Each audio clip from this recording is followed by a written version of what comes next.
So that video was made while Philly was filming, I think, the Philly and Chunk show. Mason! I know, innit? This is probably a little surprise for you. We still love Philly, but really disappointed. Kelly said it left Mason distraught and questioning why Barrientos would make empty promises. I feel like Philly just jumped on a bandwagon and then literally broke my son's heart. Quick little update. So, young Philly. So I looked into it. I've been keeping track. Aside from the story about the kid, here's the other part that's really crazy. So his trial date for first, just to even like go through with the indictment, is happening in December. Okay. Do you know how long it's going to take for him to go through the indictment and the trial? 2 years. Also, he's stuck there. He's going to be stuck. So when I said his life is pretty much over as far as his career and everything like that, he's going to be stuck there for the next 2 years. Which, in a way, is kind of fucking crazy if you think about it. Because depending on how accurate or true this thing is, they're essentially taking away 2 years of his life. Like, let's say hypothetically none of it is true, okay? Or it's been greatly exaggerated. He's losing 2 years of his career, and even when he is out and he does prove it to be not guilty, People don't want he's to lost all of his work. His name is forever stained. He's been surrounded by all this negative press, so all of his mainstream work is dead. Even when he comes back to YouTube, is there any guarantee that anyone's going to follow this trial in Australia? So even that shit, it's a fucked up thing to think about. But despite him not being found guilty, there's a high possibility that he may never come back to the online world. Mm-hmm. And that's if he's found not guilty, which is the best case scenario. Yeah. So these are the details of the night in question, okay? The 20-year-old university student attended the VIP at Bar One nightclub on the Quay at Sorrento Beach in northern Perth. This is the victim in question. Western Australia, according to court documents, they revealed that the young woman who was with a friend who had 12 drinks, including shots of tequila, was more intoxicated than she was. Following the party, a young woman is believed to have accompanied young Philly to a hotel room where the alleged took place. Detectives allege he heard a woman in her 20s in a hotel room in the early hours of the next day. Perth Magistrate Court documents reveal that the young woman rang her friend immediately afterwards at 5:31 a.m. He said prosecutors had photographs which no ordinary person could consent in those circumstances. Those photos are indicative of a number of protracted and what we say is effectively stitched across. Well, across her body is a history of what we say is violent acts. We say those photos and what is alleged to is effectively beyond the pale, beyond the norm of what could be considered or entertained to be a consensual act. Now, when I hear words like that, that tells me that she's got like black and blue bruises all over her body. That's the way they're talking. That's what they're making it sound like. Now, it could be not true, but just based off the words, if I come to find out she just got a bruise on her neck and just here, I'm not going to say much. But if there's actually bruises in other places and they're black and blue, that's going to look very different. They're talking like she fought back. Yeah. Now, in his defense, I'm gonna try to be fair. Mr. Rafferty, which is young Philly's lawyer, told the court that while he was not saying the police had a weak case against his client, that when the alleged victim rang her friend immediately after these things are said to have occurred, no complaint of a sexual nature during the course of that telephone conversation was made. None. Something was referred to later on in the day. He also said issues of intoxication would be significant at young Philly's trial. In the young woman's statement, she says, during the night I had a few drinks and I still was aware of my surroundings, Mr. Rafferty said.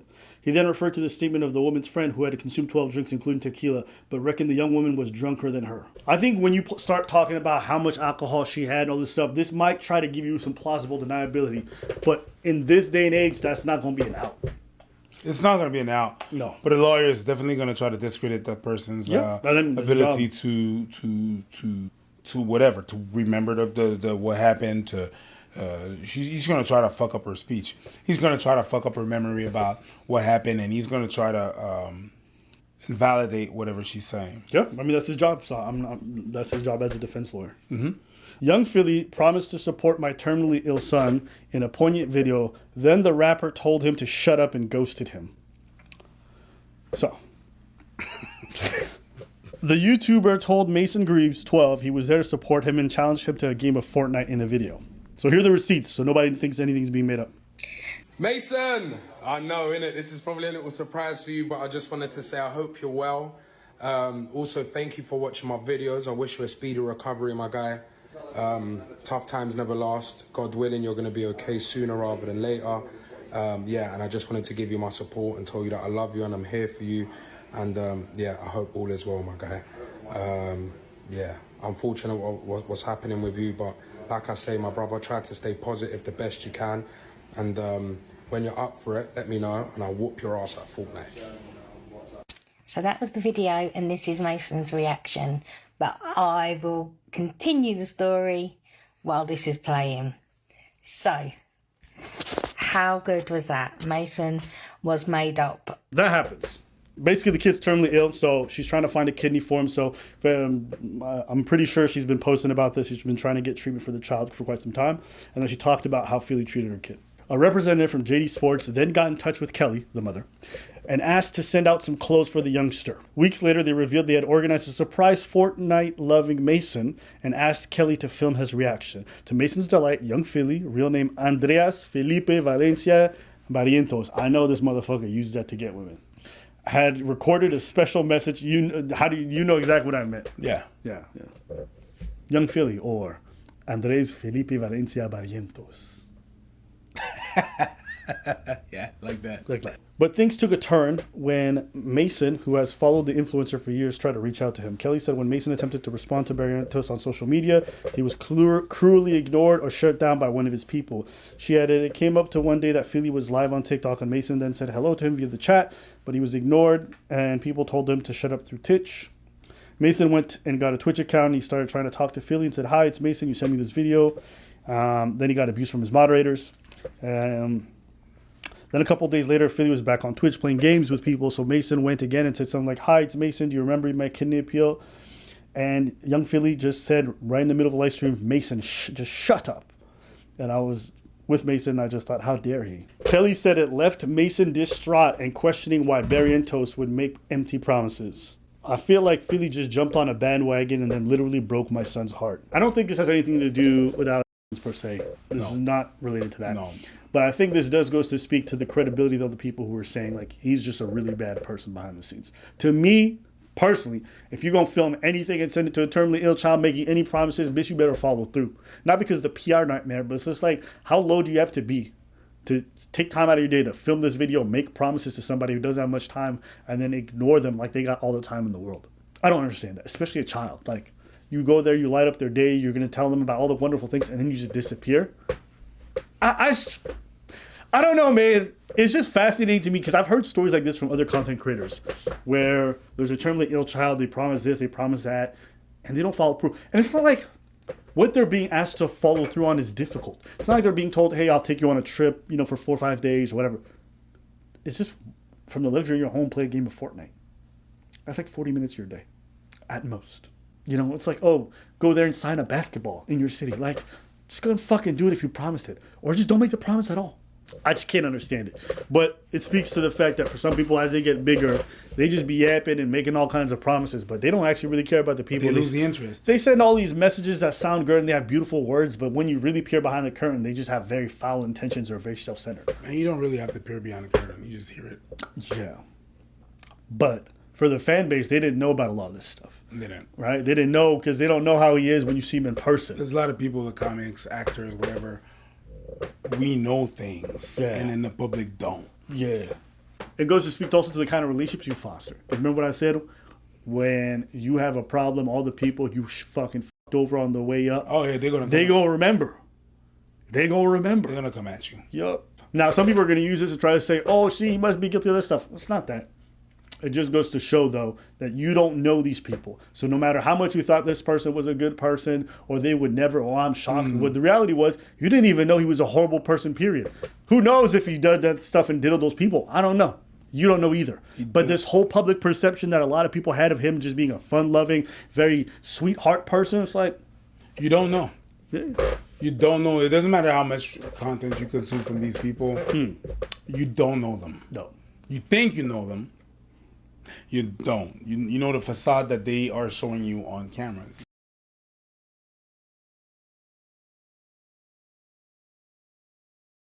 But he's gonna have to build that shit from the ground up. He's gonna have to, the PR that he's gonna have to do in order to regain a bit of what he had. The work is astonishing. Like it's for him to work back into make all these first. He has to make all these interviews about how he was and what happened, and that's if he is found not guilty. And then after that, he has to show other people that he's changed, which is going to be humongous because everybody's saying the same thing, saying that how bad he is, we're gonna have to show. You're gonna have to show that he's not the same person, which is impossible. It's impossible to do. Yeah. It's impossible to do because right now he's shown as a narcissistic person. And those people are known to manipulate. And what does it tell me that you're not even doing that right now? That you're not playing the puppet master of your image. So, yeah, it's going to be super tough. Yeah. Almost impossible for him to do that. I mean, listen, when you're coming back from any kind of scandal, the most important thing you could have on your side is relationships. And he, unfortunately, doesn't seem to have them, right? No one's coming to his defense. No one's saying anything in his favor. No one's speaking for his character. Not a single person. So when you see that, it's like, how do you come back from that if on the way trying to get back up, everybody that you shat on the way down does not want to help you? They don't give a fuck. In fact, they want to avoid you at all costs. You need those people. You're not going to have access to them. So that's going to be the thing that he has to overcome that I don't think he'll be able to. Remember the... And look at Johnny Depp. Yeah, that's Johnny exactly Depp, where I was going. Found not guilty, okay? He still hasn't really come back. Everyone is saying he's going to do the next Pirates of the Caribbean, all this. He still hasn't. The momentum is not there. Now, to be fair, in his defense, maybe he doesn't want to come back. Maybe the trauma that he's been inflicted, he's made enough money. He doesn't need to come back if he don't want to. But there was one sponsor that was behind him, and that was Dior Sauvage, the perfume. Yeah. You know, it's not just necessarily the same thing as Young Philly. Whereas when he was coming down, there was people that he did not shat on that was like, a lot of people stood up for Johnny. He said he would never. Exactly. Yeah. So that's where you have your difference there. Yeah. Where there's a lot of people that are rooting for you versus him. Everybody's saying nobody wants to touch that with a 10-foot pole. No. So I wanted to read some couple of details that apparently were in the news article I read that I think are at least worth looking at. So let's take a look here. Are you mean to people behind the scenes? It depends what they did to me.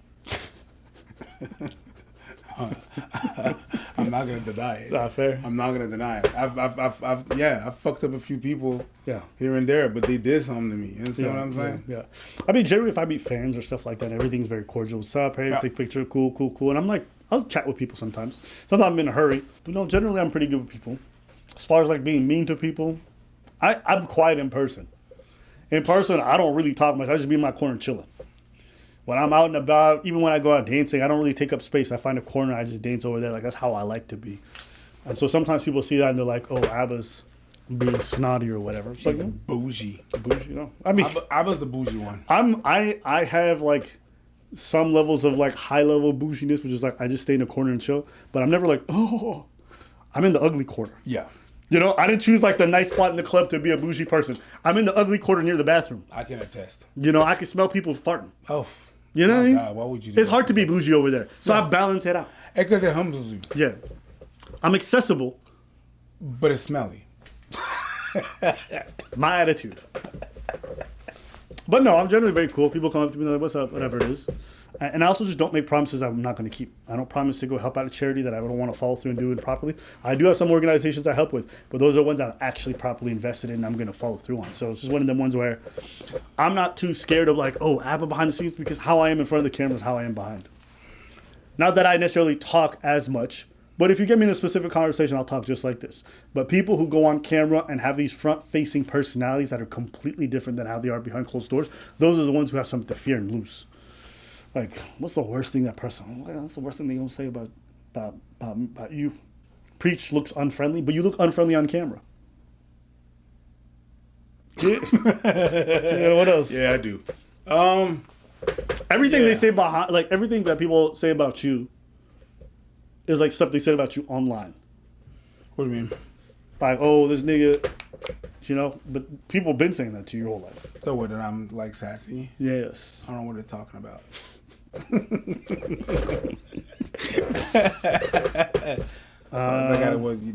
did they say? What did they say? Nigga, don't kill me. No, what did they say? I don't know. Don't say it. What did they say? I don't know. What they say? Oh my god, What they say? having a little anxiety attack. What they say? You literally, I feel like. Yo, I just realized this.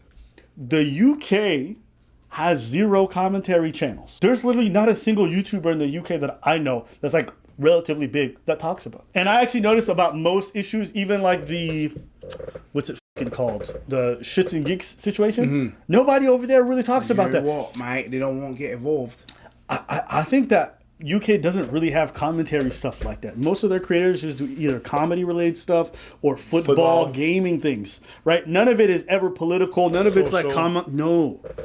For some reason, I haven't seen a single UK person really talk about this shit. In fact, I have seen UK people contacting me saying like, "Oh, I'm glad somebody talking about this." Yeah. Where the UK people? Oh, okay. Where the UK commentators? I don't know about that. I said what I said with a bag of chips. Listen, just because I know one guy who goes, "Hey, blood," you know.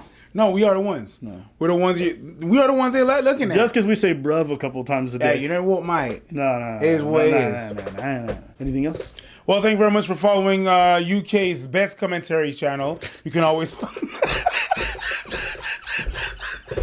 I'm telling you, nobody in the UK is touching this. None of those people want to talk about this topic. It doesn't matter. It's all good. We got this. Don't worry. So you can always follow us on Twitch and not on Twitch, but on the Discord. We got a Discord. Check it out. We also got a Patreon.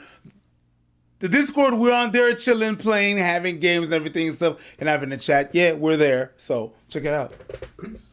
You don't like that?